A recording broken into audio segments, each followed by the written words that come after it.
because of the federal dump in Karen Reed's case involving all of Proctor's horrible text messages that came out during her trial, the misogynistic ones, the ones where he's telling his buddies about the investigation, calling her a whack job, saying that, no way she skates. The defendants in these other cases said, listen, we want access to his phone too, his personal phone.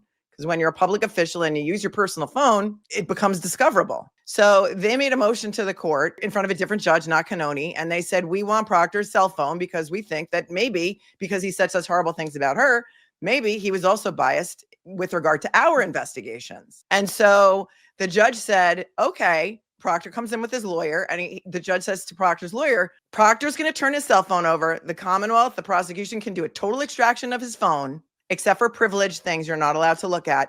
And Proctor's lawyer says, okay, that's fine. But listen, he got a new phone in February of 2024. And then he set everything to auto delete every 30 days. So there's really not going to be much on this phone. I mean, you could have it, but you're not going to find anything. Well, yeah, there's nothing there. Sure. Good, Michael. You were so smart to get that new phone.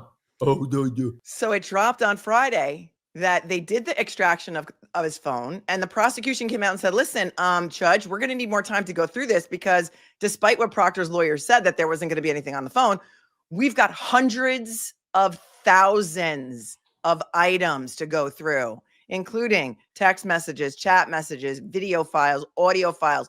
And we need more time for the photographs and the emails. So Proctor must have just totally, when he heard that, wait, what? All that shit going back to 2013 is there?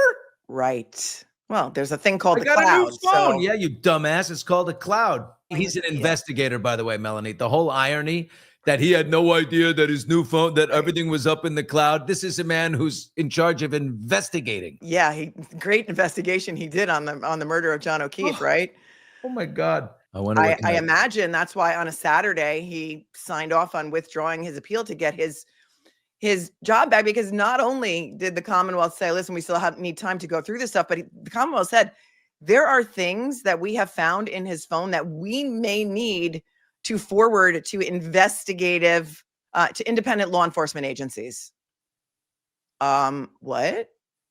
Like things that could implicate him in federal crimes, things that could implicate other people in federal crimes. What if, and I don't know if this is, what if he took a picture of Karen Reed's taillight when it was in the driveway at her parents' house and it shows that there's just a crack in the taillight and it's not completely shattered? Who knows what's on there?